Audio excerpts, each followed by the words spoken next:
আমি অমিত আছি তোমাদের সঙ্গে, আর তোমরা শুনছো ভৌতিক কথা। কিছু অনুভূতি এমন যা তোমাদেরও হতে পারে। ঘটনা স্ক্রিপ্টিংয়ে রয়েছে নেহা।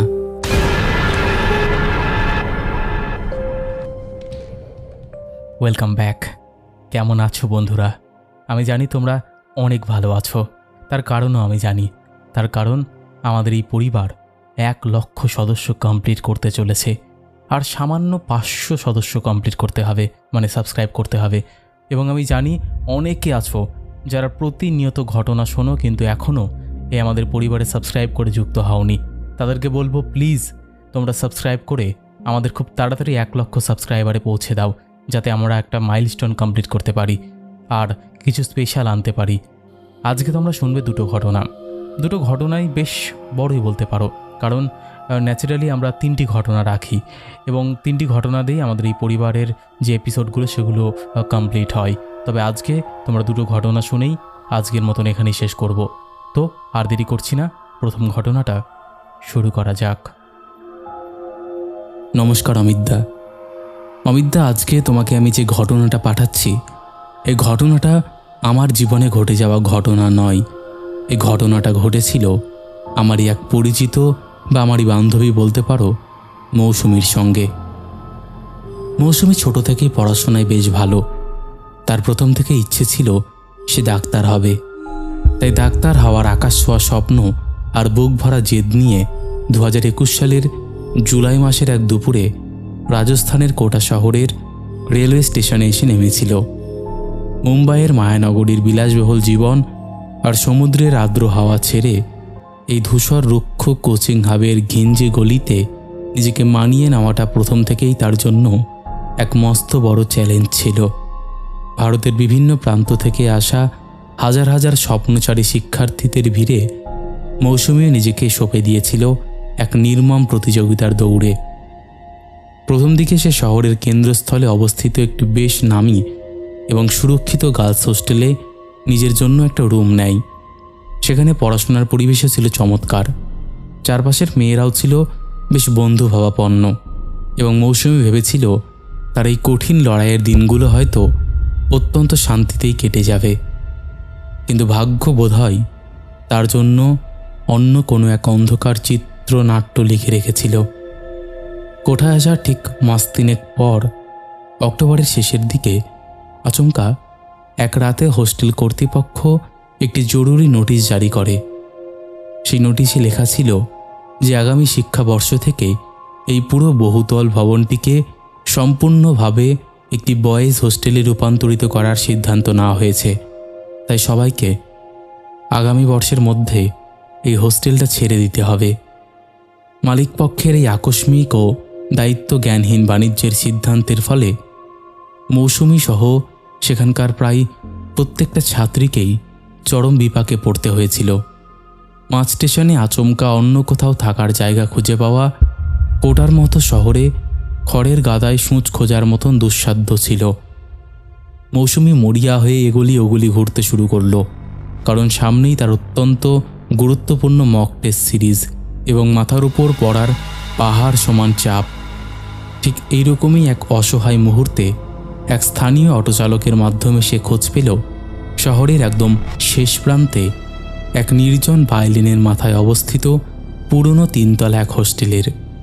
ভবনটি নাম আমি এখানে বলছি না, যদিও তার বিবর্ণ দেওয়াল, খসে পড়া প্লাস্টার আর জানলার ভাঙা কাচ দেখে কোনো দিক থেকেই সেটাকে সুন্দর হোস্টেল বলা চলে না। হোস্টেলের কেয়ারটেকার এক মাঝবয়সী গম্ভীর ও স্বল্পভাষী লোক, যার নাম ছিল রামলাল। কিন্তু মৌসুমীর অসহায়তা এবং চড়া ভাড়ার অগ্রিম টাকা দেওয়ার প্রস্তুতি দেখে সে তাড়াতাড়ি 3তলার একদম শেষ মাথার 204 নম্বর রুমটি তার জন্য খুলে দেয়। ঘরটি ছিল বেশ বড়, কিন্তু তার ভেতরে ঢুকেই মৌসুমীর প্রথম যে অনুভূতিটা হয়েছিল তা হলো এক তীব্র অস্বস্তি। ঘরের বাতাসে ভাসছিল এক অদ্ভুত চেনা অচেনা রকমের গন্ধ, ঠিক যেন পুরনো ভেজা স্যাঁতস্যাঁতে কাপড় এবং কোনো কিছু পচে যাওয়ার এক মিশ্র কটু গন্ধ, যা রুম ফ্রেশনার বা ফিনাইল দিয়েও কোনোভাবেই ঢাকা যাচ্ছিল না। রুমের মাঝখানে একটা কাঠের পুরনো খাট, একটা স্টাডি টেবিল আর এক কোণে একটা মরচে ধরা লোহার আলমারি ছাড়া আর কিছুই ছিল না। জানালাটি খুললে পেছনের একটা পরিত্যক্ত কুয়ো আর কিছু বড় বড় ঝোপঝাড় দেখা যেত। সেখান থেকে সারাদিনই কেমন যেন একটা সাই সাই শব্দে হাওয়া চলত। মৌসুমি প্রথম 2 দিন নিজের পড়ার চাপে এই গন্ধ বা ঘরের গুমট ভাবটাকে খুব একটা পাত্তা দেয়নি। সে ভেবেছিল হয়তো অনেক দিন ঘরটা বন্ধ ছিল বলেই এমনটা হচ্ছে। কিন্তু আসল বিভীষিকা শুরু হলো 3য় দিন রাত থেকে। রাত যখন ঠিক 2টো বা 2:30টে, ঘরের তাপমাত্রা আচমকা এতটাই নিচে নেমে গেল যে মৌসুমীর মনে হলো সে যেন কোনো বরফ ঘরের মধ্যে বসে আছে। রাজস্থানের অক্টোবরের রাতে ঠান্ডা পড়েছিল ঠিকই, কিন্তু ঘরের ভেতরের এই শীতলতা সম্পূর্ণ কৃত্রিম এবং হাড় কাঁপানো। মৌসুমী তার কম্বলটা গায়ে ভালো করে জড়িয়ে নিয়েও যখন টেবিলে বসে ফিজিক্সের নিউমেরিক্যাল সলভ করছিল, ঠিক তখনই তার শীত ডাড়াবে একটা হিমশীতল স্রোত নেমে গেল। তার স্পষ্ট মনে হতে লাগলো ঘরের পিচ অন্ধকার কোণা থেকে কেউ অত্যন্ত তীক্ষ্ণ এবং ক্রুদ্ধ দৃষ্টিতে তার দিকে তাকিয়ে আছে। সে যতবারই ঘাড় ঘুরিয়ে দেখছিল সেখানে শূন্যতা ছাড়া আর কিছুই ছিল না। কিন্তু সেই অদৃশ্য চোখের নজরদারির অনুভূতিটা এতটাই তীব্র ছিল যে জোয়ার হাতের লেখার আঙ্গুলগুলো কাঁপতে শুরু করেছিল।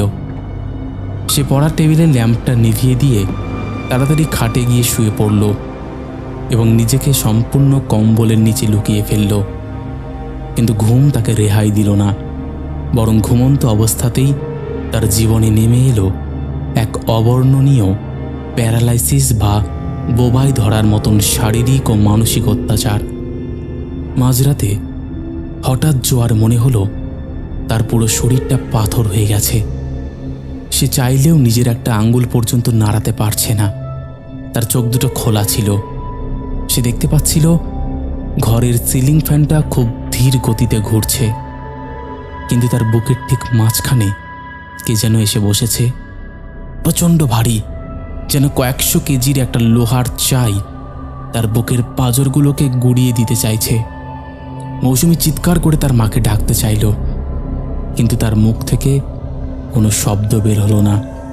কেবল একটা অদ্ভুত গোঙানির আওয়াজ তার গলার ভেতরেই আটকে রইল। দম আটকে আসার এই চরম মুহূর্তে সে অনুভব করল একজোড়া বরফ ঠান্ডা অদৃশ্য হাত তার গলাটাকে আস্তে আস্তে চেপে ধরেছে। সে বাঁচার জন্য ছটফট করতে চাইল, কিন্তু তার অবশ শরীর তাকে সম্পূর্ণ বিশ্বাসঘাতকতা করল। ঠিক যখন তার মনে হচ্ছিল সে এখনই মারা যাবে, তখনই আচমকা তার বুকের সেই ভারী চাপটা হালকা হয়ে গেল এবং সে বড় বড় শ্বাস নিতে নিতে বিছানায় উঠে বসল। তার পুরো শরীর তখন ঘামে ভিজে গেছে, অথচ ঘরের ভেতরের তাপমাত্রা তখনও অনেক ঠান্ডা। এই ঘটনার পর থেকে মৌসুমীর মানসিক ভারসাম্য একদম ভেঙে পড়তে শুরু করেছিল। সে সারাদিন ক্লাসে গিয়েও ঘুমে ঢুলত। তার চোখের নিচে কালি পড়ে গিয়েছিল এবং পড়ার প্রতি মনোযোগ সম্পূর্ণ চলে গিয়েছিল। সে বুঝতে পারছিল এই ঘরে কোনো এক অশুভ ও অলৌকিক শক্তির আনাগোনা রয়েছে, যা তাকে মানসিকভাবে তিল তিল করে শেষ করে দিচ্ছে। নিজেকেই ভয়ানক আতঙ্ক থেকে দূরে রাখতে এবং মনের জোর ফিরে পেতে মৌসুমী এক রাতে তার মোবাইল ফোনে ইউটিউব খুলে কিছু পবিত্র ধর্মীয় সুর এবং নামাজ শোনার চেষ্টা করল। সে ভেবেছিল এই পবিত্র ধ্বনি হয়তো ঘরের সেই নেতিবাচক শক্তিকে দূর করতে সাহায্য করবে। কিন্তু যেই মুহূর্তে সে ফোনটার টেবিলের উপর রেখে অডিওটা চালু করল, ঠিক তার কয়েক সেকেন্ডের মধ্যেই ঘরের ভেতরের পরিবেশ যেন আরও বেশি হিংস্র হয়ে উঠল। ফোনের স্পিকার থেকে আচমকা এক বিকট কান ফাটানো স্ট্যাটিক বা কর্কশ আওয়াজ বের হতে লাগল। মৌসুমী ভয় পেয়ে ফোনটা হাতে নিয়ে বন্ধ করার চেষ্টা করল, কিন্তু স্ক্রিনটা পুরোপুরি যেন লক হয়ে গিয়েছিল। টাচ কোনো রেসপন্স করছিল না, ঠিক যেন হ্যাং হয়ে গেছে। এমন সময় তার ঘরের চারপাশ দিয়ে এক নারী কণ্ঠের কান্নার আওয়াজ ভেসে এলো, যা কোনো সাধারণ মানুষের হতে পারে না। সেই কান্নার শব্দে এতটাই হাহাকার আর ক্রোধ ছিল যে জোয়া ভয়ে ফোনটা হাত থেকে ফেলে দিল। সঙ্গে সঙ্গে ঘরের একমাত্র বাল্বটা তীব্রভাবে দপদপ করতে করতে একটা চটাস শব্দে ফেটে গেল এবং পুরো ঘর নিখাদ অন্ধকারে ডুবে গেল। মৌসুমী সেই অন্ধকারের মধ্যেই বিছানার ওপর গুটিসুটি মেরে বসে কাঁপতে লাগলো এবং একসময় চরম আতঙ্কে ও মানসিক ক্লান্তিতে সে ঘরের মেঝের উপরই অজ্ঞান হয়ে পড়ে রইল। পরদিন সকালে যখন তার জ্ঞান ফিরল, সে দেখল সে খাটের নিচে মেঝের উপরে পড়ে আছে এবং তার ডান হাতের কবজিতে কালো কালশিটের দাগ পড়ে গেছে, যেন কেউ তাকে খুব শক্ত করে টেনে ধরেছিল। এর পরের দিনগুলোতে মৌসুমী যেন এক জীবন্ত লাশে পরিণত হয়েছিল। তার মনে হতো সে আর নিজের শরীরের মালিক নয়, ঘরের সেই অন্ধকার সত্তাটি তাকে পুরোপুরি নিয়ন্ত্রণ করছে। বিভ্রম আর বাস্তবের সীমানা তার কাছে ঝাপসা হয়ে আসছিল এবং এই চরম মানসিক বিপর্যয়ের চূড়ান্ত রূপ সে দেখতে পেল কোঠায় আসার ঠিক 5 মাস পর, এক অমাবস্যার রাতে।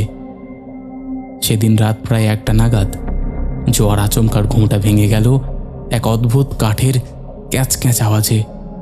সে চোখ মেলে ঘরের জানলার দিকে তাকাতেই তার হৃদস্পন্দন যেন স্তব্ধ হয়ে গেল।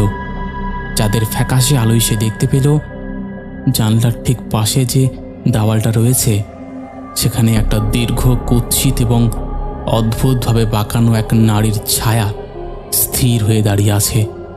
সেই ছায়ার কোনো নির্দিষ্ট অবয়ব ছিল না, কিন্তু তার মাথাটা একপাশে সম্পূর্ণ ভেঙে ঝুলেছিল এবং তার চুলগুলো বাতাসে অসংলগ্নভাবে উঠছিল।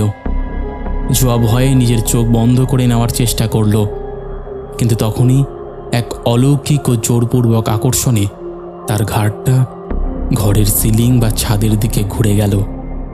আর সেখানে যা দেখল তা দেখার জন্য মৌসুমী মানসিকভাবে মোটেও প্রস্তুত ছিল না। ছাদের হুক থেকে একটা মোটা দড়ি ঝুলছে এবং সেই দড়ির ফাঁসে ঝুলছে একটা চেনা মানুষের মৃতদেহ। সেটা আর কেউ নয়, স্বয়ং মৌসুমীর নিজের আপন মামা, যার মুখটা যন্ত্রণায় নীল হয়ে গেছে, চোখ দুটো কোটর থেকে ঠিকরে বেরিয়ে এসেছে এবং জিভটা কামড়ে ধরে রক্ত ঝরছে। মৌসুমী চিৎকার করতে চাইল, কিন্তু তার গলা দিয়ে কেবল একটা ফিসফিসানি আওয়াজই বের হলো, মামু। ঠিক তখনই সেই ঝুলন্ত লাশটা তার দিকে তাকিয়ে এক বিভৎস পৈশাচিক হাসি হাসল এবং দড়ি ছিঁড়ে সরাসরি মৌসুমীর গায়ের উপর এসে পড়ল। মৌসুমী আর সেই ভয়ানক দৃশ্য সহ্য করতে পারল না। সে তীব্র এক চিৎকার দিয়ে বিছানা থেকে ছিটকে মেঝেতে পড়ে গেল এবং আবারও সম্পূর্ণ অচেতন হয়ে পড়ল। পরদিন দুপুরে মুম্বাই থেকে মৌসুমীর বাবা মা যখন তার ফোনে বারবার রিং করেও কোনো সাড়া পাচ্ছিল না, তখন তারা চরম উদ্বিগ্ন হয়ে কোঠার এক পরিচিত আত্মীয়কে হোস্টেলে পাঠান।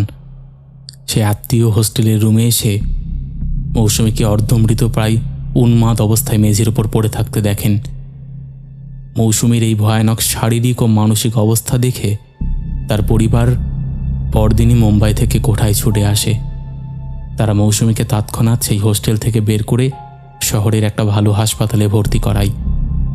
হাসপাতাল থেকে ছাড়া পাওয়ার পর মৌসুমীর বাবা এবং স্থানীয় কিছু ধর্মীয় ব্যক্তিত্ব ও সমাজকর্মী মিলে সেই হোটেলের মালিক এবং কেয়ারটেকার রামলালকে চেপে ধরেন। প্রথমে তারা পুরো বিষয়টি অস্বীকার করার চেষ্টা করলেও পুলিশের ভয় এবং স্থানীয় মানুষের চাপের মুখে অবশেষে রামলাল এক শিউরে ওঠা সত্যি উড়ে দেয়। রামলাল স্বীকার করে যে আজ থেকে প্রায় 4 বছর আগে ঠিক এই 204 নম্বর ঘরেই এক অত্যন্ত মেধাবী ছাত্রী থাকত। সে ডাক্তারি পরীক্ষার প্রস্তুতি নিচ্ছিল, কিন্তু কোঠার এক স্থানীয় যুবকের সাথে তার গভীর প্রেমের সম্পর্ক গড়ে ওঠে এবং পরবর্তীতে সেই ছেলেটি তাকে চরমভাবে প্রতারণা করে এবং অন্য একটা মেয়ের সাথে চলে যায়। এই মানসিক আঘাত এবং পড়াশোনার প্রচণ্ড চাপ সহ্য করতে না পেরে সে মেয়েটি এক রাতে এই 204 নম্বর ঘরের সিলিং ফ্যানে নিজের ওড়না দিয়ে ফাঁসি লাগিয়ে আত্মহত্যা করে। ঘটনার পর পুলিশি ঝামেলা এবং হোস্টেলের বদনাম এড়াতে মালিকপক্ষ প্রচুর টাকা খরচ করে পুরো ঘটনাটি ধামাচাপা দেয় এবং রুমটি প্রায় 1 বছর সম্পূর্ণ তালাবদ্ধ করে রাখা হয়।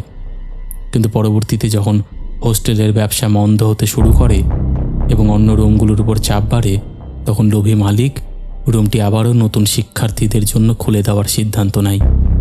কিন্তু তারা কাউকেই বলতে দেয়নি যে সেই মেয়েটির আত্মহত্যার পর থেকে ওই ঘরে যারাই থাকতে এসেছে তারা কেউই সুস্থ শরীরে ফিরতে পারেনি। মৌসুমীর আগে গত 3 বছরে বিভিন্ন সময় ওই ঘরে থাকা মোট 5 জন শিক্ষার্থী অদ্ভুতভাবে ছাদ থেকে লাফ দিয়ে বা অতিরিক্ত ঘুমের ওষুধ খেয়ে আত্মহত্যা করেছিল, যাদের মৃত্যুর ঘটনাগুলোকেও হোস্টেলের কর্তৃপক্ষ পড়াশোনার চাপ ও ডিপ্রেশন বলে চালিয়ে দিয়েছিল। আসলে সেই প্রতারিত এবং অতৃপ্ত আত্মার তীব্র ক্ষোভ ও প্রতিহিংসা ওই ঘরের 4 দেওয়ালে বন্দী হয়েছিল, যা নতুন কোনো বাসিন্দা এলেই তাকে আত্মহত্যার দিকে ঠেলে দিত। মৌসুমী কোনো ক্রমে বেঁচে ফিরে এসেছিল কারণ তার পরিবার সময়মতো পৌঁছে গিয়েছিল। এই সম্পূর্ণ সত্যটা জানার পর মৌসুমীর পরিবার আর এক মুহূর্তও তাকে কোঠায় রাখেনি। তারা জোয়ার সমস্ত বইপত্র এবং জিনিসপত্র ওই হোস্টেলে ফেলেই তাকে নিজ চিরকালের মতো মুম্বাইতে ফিরে আসে। আজ দীর্ঘ কয়েক বছর কেটে যাওয়ার পরও মৌসুমী সেই ট্রমা থেকে পুরোপুরি বের হতে পারেনি। সে জানায় যে কোঠার সেই 5টা মাস তার জীবনের সমস্ত নিষ্পাপ স্বপ্ন আর সাহসকে চিরতরে কেটে দিয়েছে। সে আর কখনোই ডাক্তার হওয়ার জন্য কোঠায় ফিরে যায়নি, বরং মুম্বাইয়ের এক সাধারণ কলেজে নিজের পড়াশোনা শেষ করেছে। আজকেও যদি তাকে কোনো নতুন শহরে বা অচেনা কোনো হোটেল বা হোস্টেলের ঘরে থাকতে দেওয়া হয়, মৌসুমী প্রথমে অন্তত 10 বার সেই জায়গার ইতিহাস, তার পূর্ববর্তী বাসিন্দাদের বিবরণ এবং চারপাশের পরিবেশের পুঙ্খানুপুঙ্খ খোঁজখবর নেয়। কারণ সে ভালো করেই জানে আমাদের চারপাশে এমন কিছু অন্ধকার কোণ এখনও রয়ে গেছে বা এমন অনেক কিছুই আছে যেগুলো আমাদের চিন্তা ভাবনার বাইরে, যেগুলো ভাবলেও আমাদের ভয় লাগে।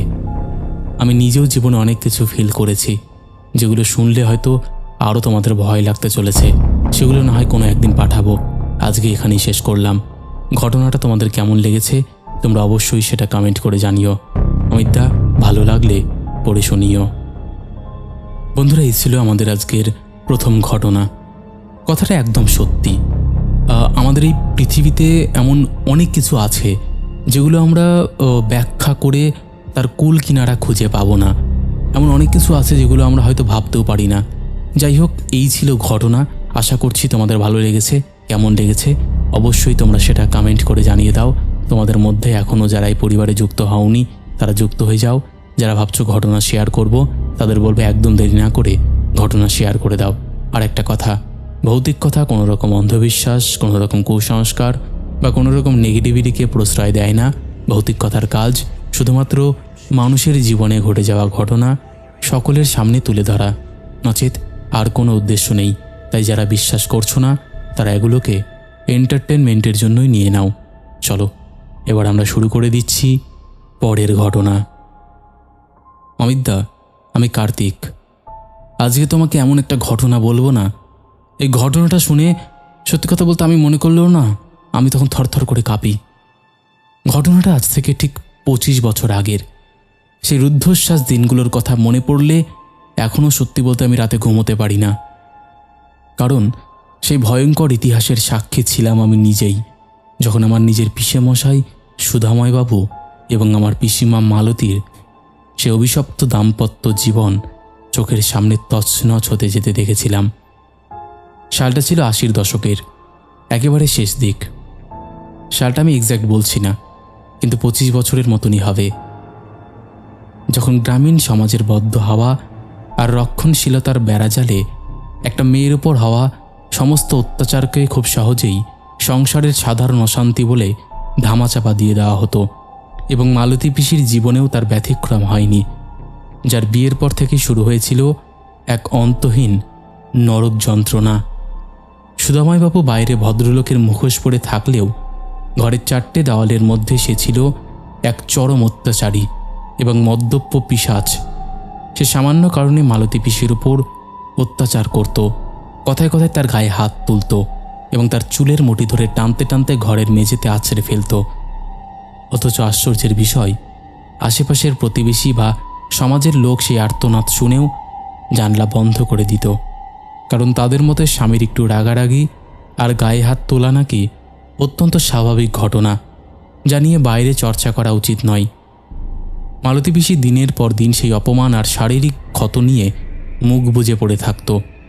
তার চোখের জল শুকিয়ে গিয়েছিল এবং তার ফর্সা হাত পায়ে কালশিরের দাগগুলো স্থায়ী রূপ ধারণ করেছিল। কিন্তু সুধাময় বাবুর অত্যাচারের মাত্রা দিন দিন বেড়েই চলেছিল, যতক্ষণ না সেই বাড়িতে এক অলৌকিক এবং অতিপ্রাকৃত শক্তির প্রবেশ ঘটেছিল, যা মালতী পিসির রক্ষাকর্তা হিসেবে আবির্ভূত হয়েছিল। একদিন গভীর রাতে সুধাময় বাবু যখন মদের ঘরে চুর হয়ে এসে মালতী পিসির গলা টিপে ধরার চেষ্টা করছিল, ঠিক তখনই সেই বদ্ধ ঘরের কোণ থেকে এক অদ্ভুত হিমশীতল এবং অতিমানবিক নারীকণ্ঠের অট্টহাসি ভেসে আসে, যা কোনো সাধারণ মানুষের পক্ষে বের করা অসম্ভব ছিল। এবং সেই ভয়ঙ্কর কণ্ঠস্বর সুধাময় বাবুকে সতর্ক করে দিয়ে বলেছিল যে আর একটা আঘাত করলে তার পরিণতি হবে মারাত্মক।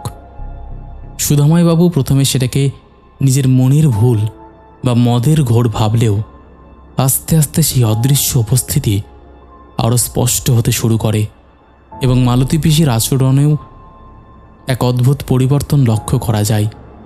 কারণ মাঝে মধ্যেই তার চোখ দুটো সম্পূর্ণ কালো হয়ে যেত, তার গলার আওয়াজ বদলে এক গম্ভীর আদিম শক্তির রূপ নিত। সে এক হাতে ভারী কাঠের আলমারি বা খাট সরিয়ে দেওয়ার মতন অতি মানবিক ক্ষমতা প্রদর্শন করতে শুরু করে, যা দেখে সুধাময় বাবুর বুকের ভেতর ভয়ের কাঁপুনি ধরে যেত। সে শক্তিটি আসলে ছিল সুদূর দক্ষিণের এক প্রাচীন লোককথার অভিশপ্ত আত্মা, যা কোনোভাবে মালতী পিসির অবদমিত ক্রোধ আর যন্ত্রণার টানে সে বাড়িতে নিজের আস্থানা গেড়েছিল। তখনই সেই আত্মা তার শরীরে ভর করে সুধাময় বাবুকে চরম পরিণতির হুমকি দিত। পরিস্থিতি চরম রূপ নেয়। এক অমাবস্যার রাতে যখন সুধাময় বাবু নিজের পুরুষতাত্ত্বিক অহংকার আর আধিপত্য বজায় রাখার জন্য শেষবারের মতো মালতী পিসিকে জোরপূর্বক নিজের বশে আনার চেষ্টা করে এবং লাঠি নিয়ে তাকে মারতে উদ্যত হয়, ঠিক সেই মুহূর্তে ঘরের সমস্ত আলো দপ করে নিভে যায় এবং এক তীব্র ঝড়ো হাওয়া বন্ধ জানলাগুলো ভেঙে ভেতরে ঢুকে আসে। মালতী পিসির শরীর থেকে নির্গত এক অদৃশ্য প্রচণ্ড শক্তির ধাক্কায় সুধাময় বাবু ছিটকে গিয়ে দেওয়ালে ধাক্কা খায় এবং সে দেখতে পায় মালতী পিসির অবয়বের পেছনে এক বিশাল ভয়ঙ্কর নারী মূর্তি দাঁড়িয়ে আছে, যার চোখ দিয়ে রক্তের মতো লাল আলো বেরোচ্ছে। এবং সেই পরম আতঙ্কে সুধাময় বাবু নিজের জ্ঞান হারিয়ে ফেলার উপক্রম করে ঘর থেকে এক বস্ত্রে চিৎকার করতে করতে বাড়ির বাইরে অন্ধকারের মধ্যে পালিয়ে যায়। কিন্তু তার সেই পালানো তাকে বাঁচাতে পারেনি, কারণ সেই উন্মুক্ত অবস্থায় মাঝ রাস্তায় দৌড়ানোর সময় উল্টো দিক থেকে আসা এক দ্রুতগামী লরি তাকে পিষে দিয়ে চলে যায় এবং ঘটনাস্থলেই তার মর্মান্তিক মৃত্যু ঘটে, যা ছিল অলৌকিক শক্তির এক চরম এবং নিষ্ঠুর প্রতিশোধ। এই ভয়ঙ্কর ঘটনার পর ঠিক 21 দিন পর্যন্ত মালতী পিসি সম্পূর্ণ নিখোঁজ ছিল এবং পুলিশ বা গ্রামের মানুষ তার কোনো সন্ধান পায়নি। কিন্তু 21তম দিনের সকালে সে হঠাৎ করেই তার নিজের ভাইয়ের বাড়িতে ফিরে আসে, এক অদ্ভুত শান্ত এবং ধীর স্থিরভাবে। সে আমাদের জানিয়েছিল এই পুরো সময়টায় সে কোনো বিপদে পড়েনি, বরং এক অশুভ অথচ অত্যন্ত শক্তিশালী এবং পরম সুরক্ষাদায়ক অলৌকিক উপস্থিতি তাকে আগলে রেখেছিল, যে তাকে সমাজ আর স্বামীর অত্যাচার থেকে মুক্ত করেছে। এর বেশ কয়েক বছর পর মালতী পিসি অতীতের সেই কালো অধ্যায় এবং অভিশপ্ত স্মৃতির গণ্ডি পেরিয়ে এক সহনশীল ও ভালো মানুষের সাথে পুনরায় বিবাহ বন্ধনে আবদ্ধ হয় এবং তার জীবনের বাকি দিনগুলো অত্যন্ত শান্তিতে, সুখে এবং সম্মানের সাথে অতিবাহিত করে, যা প্রমাণ করে যে মাঝে মাঝে জীবন্ত মানুষের অত্যাচারের চেয়েও মৃতদের প্রতিশোধ অনেক বেশি ন্যায় বিচার এনে দেয়। সুধাময় বাবুর মৃত্যুর পর সেই বাড়িটি দীর্ঘদিন পরিত্যক্ত অবস্থায় পড়েছিল। কেউ সেখানে যাওয়ার সাহস পেত না, কারণ গ্রামবাসীর বিশ্বাস ছিল যে সেই আত্মা এখনও মালতীর ঘরের চারপাশ আগলে রেখে বসে আছে, যাতে কোনো অন্য পুরুষ কোনোদিনও কোনো নারীর উপর সেখানে অন্যায় বা অত্যাচার করার সাহস না পায়। আমি যখন ছোট ছিলাম তখন ভাবতাম পিসিমা বোধহয় কোনো মানসিক রোগে ভুগছিলেন, কিন্তু বড় হয়ে যখন আমি ঘটনাগুলো শুনি তখন আমার সমস্ত ভুল ভেঙে যায়, কারণ আমি সেখানে স্পষ্ট শুনেছিলাম কোনো অশুভ অতৃপ্ত আত্মা নাকি পিসিমাকে রক্ষা করেছিল। তবে আমি এটাও শুনেছিলাম পিসিমা সুধাময় বাবুকে মারতে চাননি, কিন্তু পিসিমার ভেতরের সেই ছায়ামূর্তি তাকে বাধ্য করেছিল। সে অভিশপ্ত রাতের কথা ভাবলে আজ 25 বছর পরেও আমার মনে হয় যে আমাদের চারপাশের বাতাসে এমন অনেক শক্তি ঘুরে বেড়ায় যারা হয়তো সাধারণ চোখে অদৃশ্য, কিন্তু কোনো নিরপরাধের কান্না যখন আকাশ বাতাসকে কাঁপিয়ে তোলে তখন তারা ঠিকই কোনো না কোনো রূপে এসে বিচার করে। পিসিমার দ্বিতীয় স্বামী প্রণববাবু একজন অত্যন্ত নরম মনের মানুষ। তিনি পিসিমার পেছনের সমস্ত ইতিহাস জেনেও ওনাকে ভালোবেসেছিলেন এবং পিসিমাও তার বাকি জীবনটা সেই মানুষের সেবায় কাটিয়ে দিয়েছিলেন। কিন্তু কখনো কখনো গভীর রাতে যখন বাইরে প্রচণ্ড ঝড় উঠত তখন নাকি পিসিমা জানলার বাইরে তাকিয়ে এক রহস্যময় হাসি হাসতেন। তিনি বলতেন তিনি এমন একজনকে দেখতে পান যাকে উনি ছাড়া আর কেউ দেখতে পান না। গ্রামের লোকেদের মুখে এখনও শোনা যায় যে মাঝে মধ্যে নাকি সেই শুনশান নদীর ধারের পোড়ো বাড়িটা থেকে নুপুরের শব্দ আর এক খিলখিল নারী কণ্ঠের হাসি ভেসে আসে। এটা হয়তো অনেকেরই গল্প মনে হতে পারে, কিন্তু আমার কাছে এটা ছিল একটা মেয়ের বেঁচে থাকার লড়াই আর তার জীবনটা নরক থেকে একটু ভালো জায়গার আসার কাহিনী। এই পুরো ঘটনাটা একদম সত্যি, কোনো রকম এখানে অতিরঞ্জিত বিষয় নেই। ঘটনাটা তোমাদের কেমন লেগেছে তোমরা অবশ্যই সেটা জানিও। আর একটা কথা তোমরা জানবে, পৃথিবীতে যেরকম সব কিছুরই ভালো খারাপ দিক থাকে, এরকম অতৃপ্ত আত্মাদের ভালো খারাপ থাকে। অতৃপ্ত আত্মারা যে সবসময় খারাপ হয় তেমন কিন্তু নয়।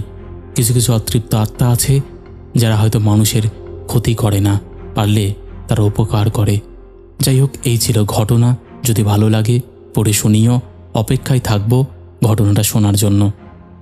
তো বন্ধুরা, এই ছিল আমাদের আজকের জমজমাট একটি এপিসোড। আশা করছি তোমাদের ভালো লেগেছে।